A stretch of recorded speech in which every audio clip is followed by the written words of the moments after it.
Michel Monferrand et un ami découplent une quinzaine de bleus de Gascogne sur le territoire de Durban, dans le Gers.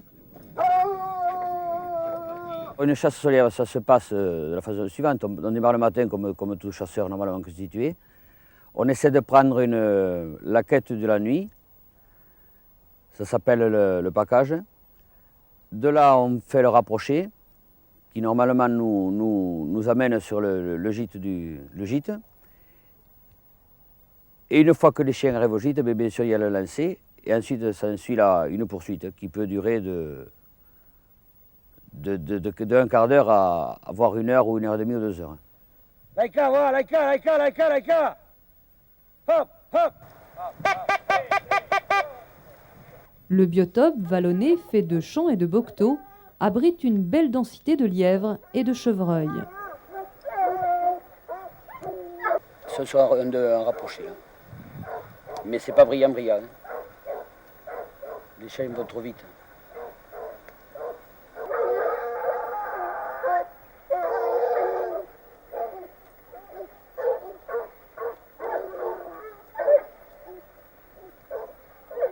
J'ai choisi le petit bleu pour son nez, pour sa gorge, aussi parce que c'est un chien du pays, pour son endurance dans les situations difficiles, par rapport à l'origine d'un ami qui a réussi à m'en fournir quelques-uns aussi. C'est un chien qui est capable de faire de très longues poursuites par rapport à des chiens qui le feront avec plus de difficultés, parce qu'aussi c'est un chien qui chasse plus avec son nez qu'avec ses yeux.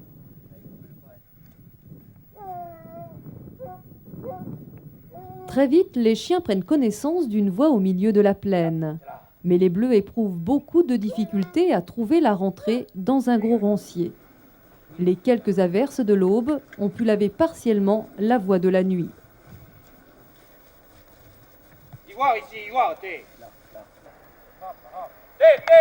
Ivoire. Michel décide de faire le tour du roncier. Ces bleus travaillent bien sur les entrées. Ce sont des chiens très expérimentés. Les vieux chiens semblent retrouver la voie et rentrent dans le buisson. Tout à coup, la voie se précise. Le lièvre ne doit pas être loin.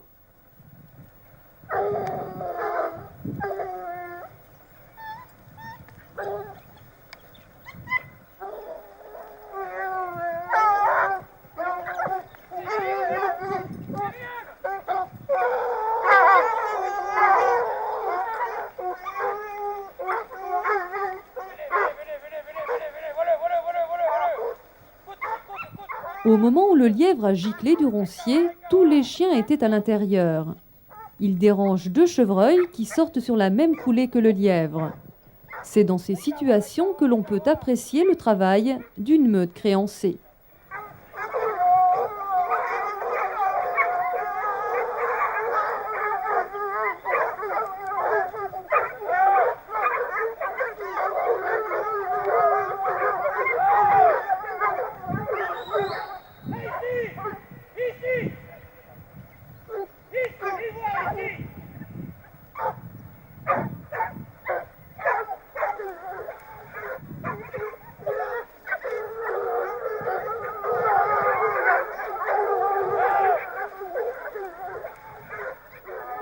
Au départ du lancer, les chiens éprouvent souvent beaucoup de difficultés à prendre la voie. En fait, le lièvre commence à diffuser des particules odorantes dès qu'il est échauffé. De plus, les jeunes chiens ont tendance à emballer. C'est dans ces moments que l'expérience des vieux chiens est importante au sein de la meute.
La pluie s'est remise à tomber et le sol détrempé permet au lièvre de se chausser, c'est-à-dire qu'une pellicule de terre, à tendance argileuse, se colle sous ses pattes, l'empêchant ainsi de libérer des émanations sur le sol.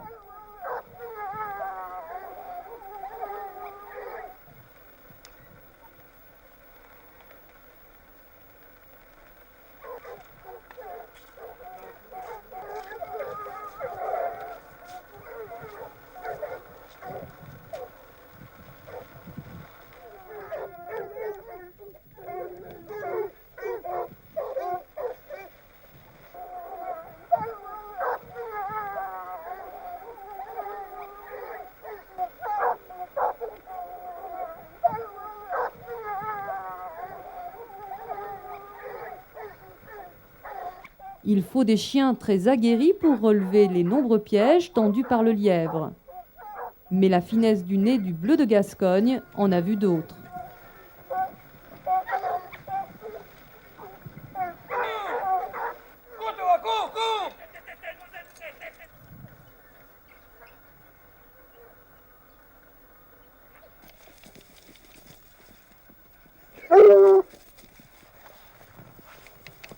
Au passage d'une route, les chiens éprouvent de grandes difficultés à rester sur la voie. C'est un vieux chien qui, en contournant les champs, permet à la meute de reprendre la menée. Pour une courte durée seulement, car le lièvre a encore joué de malice le long d'une route. Il a mis la meute et les conducteurs en défaut définitivement. Peut-être nous donnera-t-il l'occasion de le faire courir une autre fois.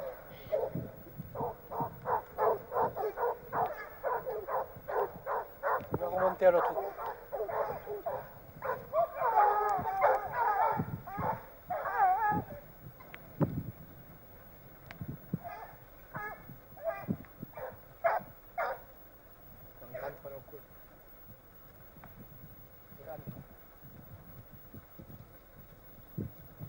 Les petits là, on reprend.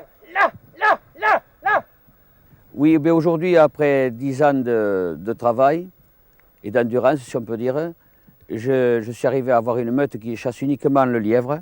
On appelle ça une meute propre, c'est-à-dire qu'il chasse uniquement que le lièvre. Il peut passer un chevreuil ou un renard ou autre chose.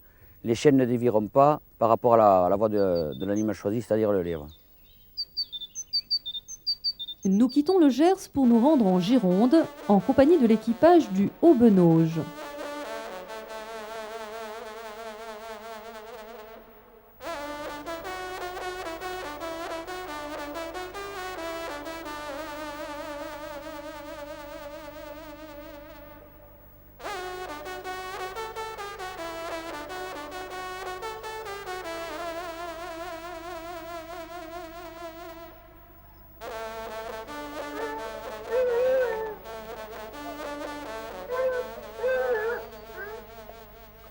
À l'heure actuelle, les bleus de Gascogne que nous avons dans notre chenil sont d'un modèle assez allégé, assez athlétique, un peu écarté du standard parfois, mais c'est un choix personnel. Nous cherchons à avoir des chiens qui gagnent en vitesse de façon à essayer de prendre quelques lièvres malgré tout. Le fait de prendre pour un chien courant, c'est pas une affaire de race, c'est une affaire d'état d'esprit. Si le chien est habitué à chasser en vénerie, à chercher à prendre, il prendra. Donc nous avons décidé de nous mettre en vénerie. En fait, par la suite, l'âge menant, et la vitesse des chiens augmentant, on a eu l'idée d'utiliser des VTT. Dans les vignes, ça pouvait se faire. Seulement, avec l'élevage et la sélection, nos chiens prenaient de plus en plus de vitesse. Et il est arrivé un moment où les VTT commençaient à devenir un petit peu juste pour les suivre. Et c'est là que nous avons eu l'idée de créer une cavalerie. Maintenant, nous chassons à cheval. Ça a des inconvénients. On a moins de contact j'ai moins de contact avec mes chiens depuis mon cheval. Mes chiens aiment mieux me voir chasser à pied. J'ai plus de contact avec eux. Par contre, s'il y a 15 chiens, je fais pratiquement le 16e. Mon défaut, je suis toujours avec eux. Et je peux arriver à les aider et les faire chasser mieux. Là.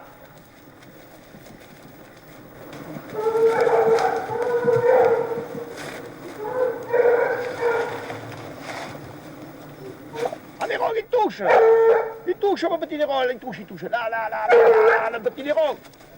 Là, le petit Néron. Là, le petit Néron. Touche. Il touche.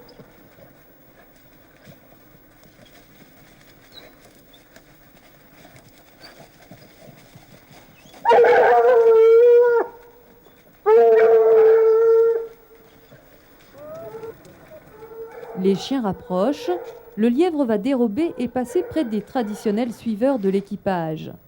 La chasse, au milieu des vignes, est considérée comme une chasse en milieu fermé.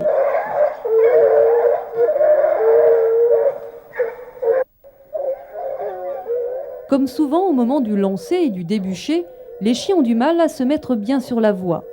Marie-Joëlle anticipe le parcours des chiens pour éviter les risques sur les routes.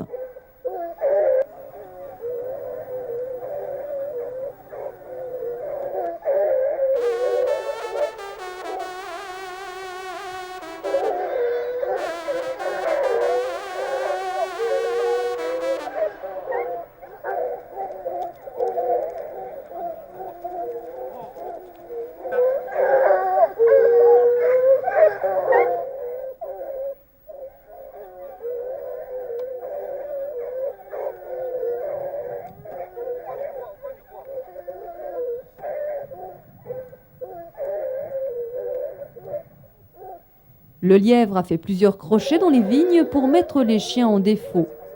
Il y parviendra le long d'une route, malgré les efforts de Patrick pour faire recouper les chiens. Des vignerons nous apprendront que le lièvre a fait un ourvari à la route, c'est-à-dire qu'il est retourné sur ses pas. La qualité d'une meute, elle dépend de l'homogénéité des origines, à mon avis. C'est opinion personnelle, ça. Je pense que si on a un lot de chiens le plus près possible, avec le même courant de sang, des chiens qui ont au moins 2 ou 3 descendants communs, on arrive à avoir un lot de chiens qui a les mêmes réflexes, les mêmes réactions devant des situations données, et c'est là qu'on arrive à avoir une meute cohérente. J'aime le récrit des chiens courants. J'aime les entendre. Chaque fois que j'entends mes chiens, dès qu'ils lancent, dès qu'ils se récrient, j'ai la chair de poule. C'est génial. Je ne peux pas l'expliquer, je ne peux pas le dire. Ça se ressent, ça se sent. Il y a pas autre chose. C'est le courant, un courant qui passe entre leur voix et mes oreilles. C'est une autre paire de manches, le cheval. Le cheval, c'est mon mari. Le cheval, j'ai bien été obligée de m'adapter. C'était ça ou ne plus suivre, de toute façon. Parce qu'à VTT, j'avoue que, bon, on ne pouvait plus. Mais le cheval, moi qui n'étais jamais montée sur un cheval, je ne savais point comment ça marchait. Je vais vous dire que c'est vraiment pas évident. Il est plus facile de voir monter les autres que de monter soi-même. La chasse, c'est pas seulement une chose faite pour les mecs, comme on dit. C'est aussi fait pour la gente féminine. C'est pas, je suis pas plus masculine que la moyenne, mais c'est quelque chose qui va à tout le monde. C'est l'école de la vie. C'est au pied des Pyrénées que nous avons rendez-vous avec Jean-Philippe et ses ariégeois.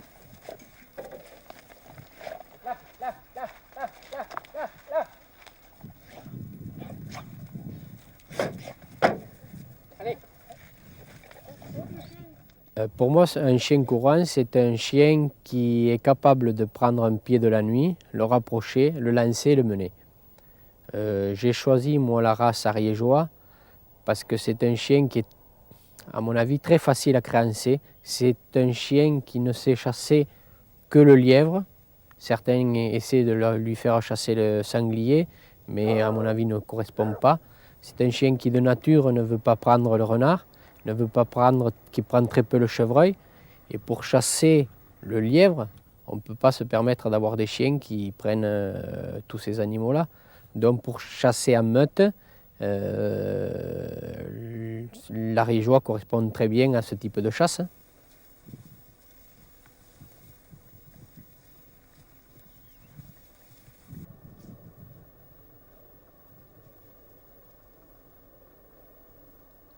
Très vite, les chiens prennent connaissance d'une voix de la nuit. Jean-Philippe fait une totale confiance à ses chiens. Il leur parle très peu et les laisse travailler seuls.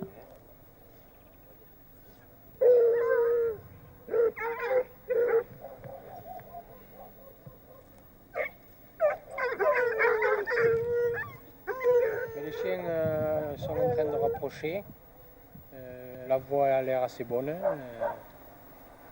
Maintenant, il faut voir s'ils prennent une direction, si c'est du package ou une retirée. Ça a l'air d'être une retirée parce que ça marche assez droit.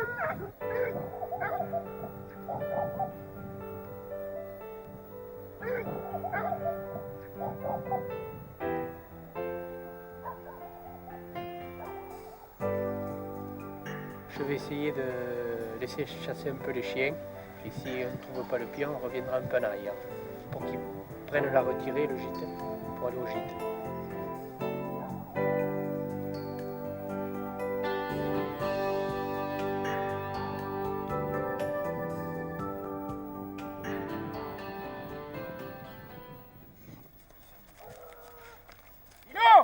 Nino, viens.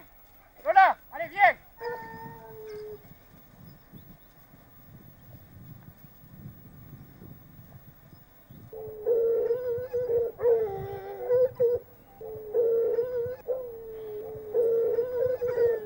Le lièvre s'est dérobé d'un buisson alors que les chiens rapprochent toujours de l'autre côté du roncier. Les ariégeois, tout comme les bleus, ont des difficultés à prendre la voie dans les 200 premiers mètres. Et puis, d'un seul coup,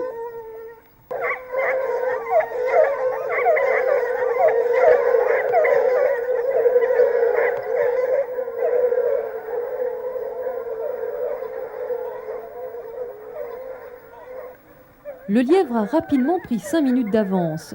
Il utilise une de ses ruses favorites, la route.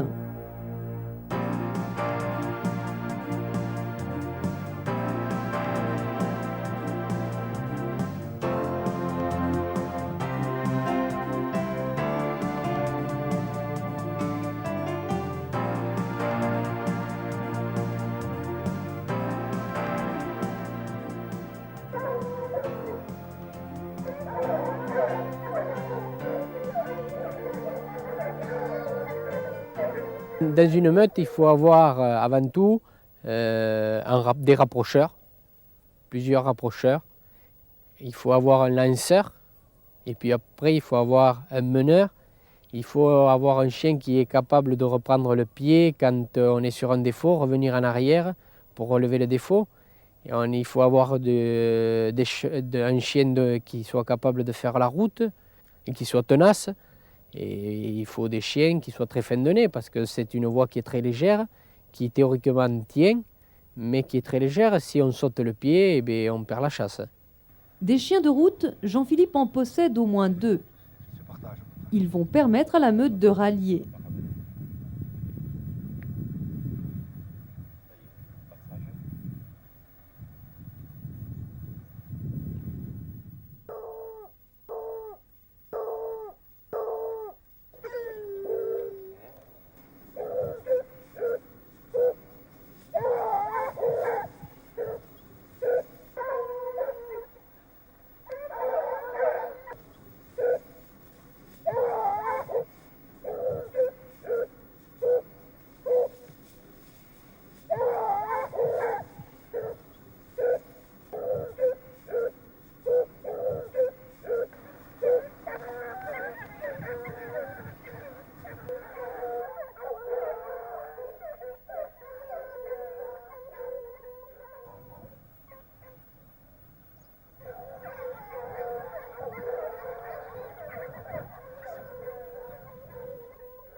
Le maître est toujours présent lorsque les chiens sont en défaut.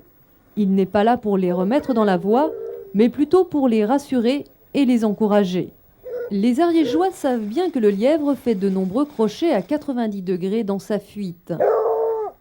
Ce mâle a retrouvé la voie, il le signale au reste de la meute qui ne tarde pas à rallier.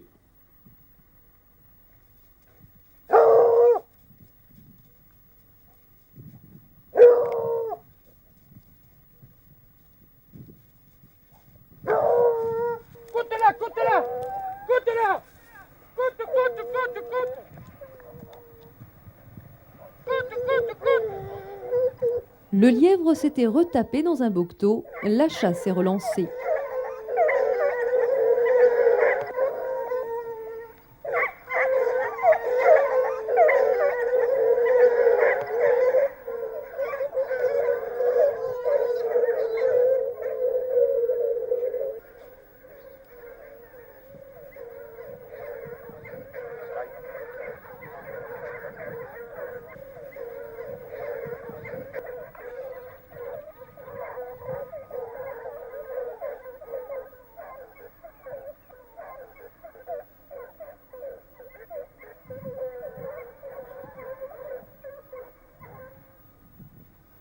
Les vaches ne perturbent que très peu les chiens, leur passion de la chasse est plus forte.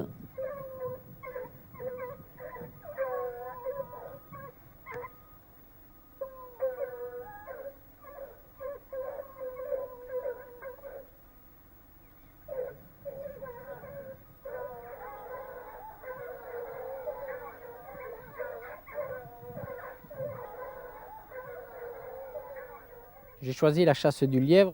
C'est un animal qui est très rusé. C'est un animal qui, pour faire perdre les chiens, emploie plusieurs ruses.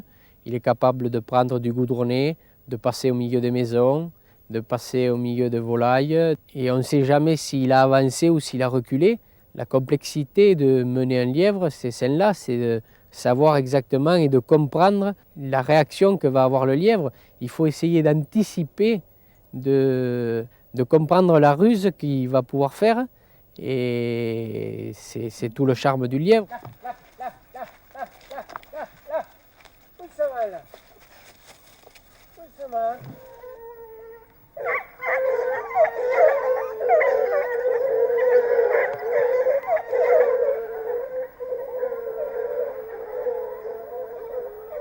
Le lièvre fait un double, les chiens avancent un peu trop, ils ne trouvent plus de pied, donc ils reviennent en arrière pour reprendre le pied. Et ils font un fort longé dans un labouret. Et au bout, le lièvre s'était rejeté, redémarre. Et la menée continue. Elle est où? Elle est par là, au milieu des champs. Au bon vouloir du lièvre.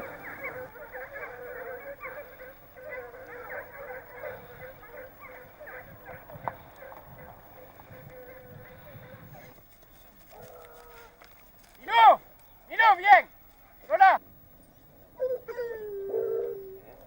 On est en défaut là.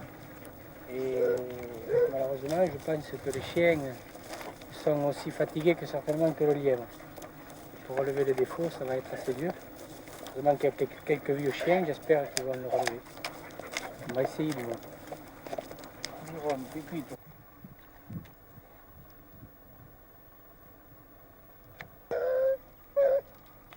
Après quelques heures de chasse, les vieux chiens éprouvent plus de difficultés que les jeunes, mais maintenant ce sont eux qui mènent, ils ont bien le lièvre dans le nez.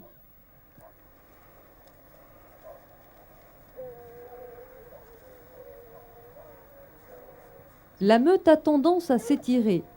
Le lièvre, quant à lui, continue et accentue ses nombreux virages à angle droit.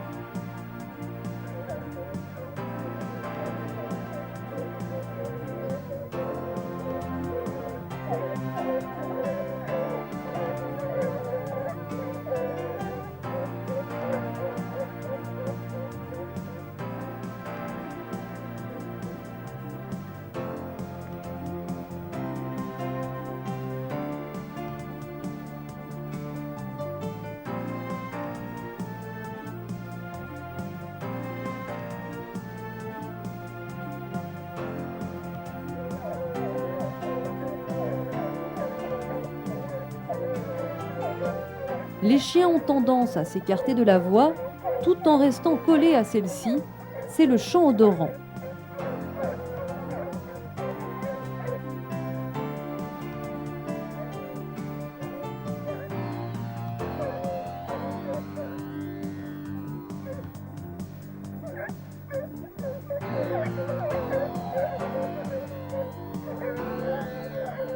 C'est à cet endroit que le lièvre a fait un angle droit.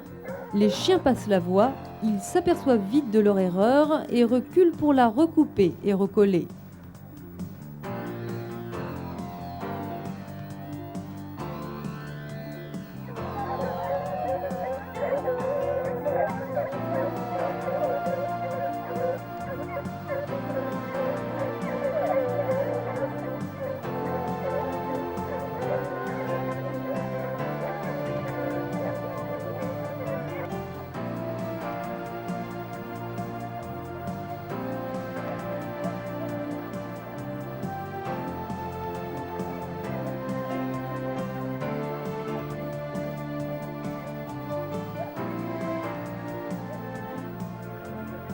Jean-Philippe chasse uniquement le lièvre, généralement sans fusil, mais pour le plaisir des chiens, tout comme Michel, Patrick, Marie-Joëlle et bien d'autres. Merci à eux pour les grands moments d'émotion qu'ils nous ont procurés. Un grand merci à Jean-Claude Verdier et à sa femme pour leur accueil.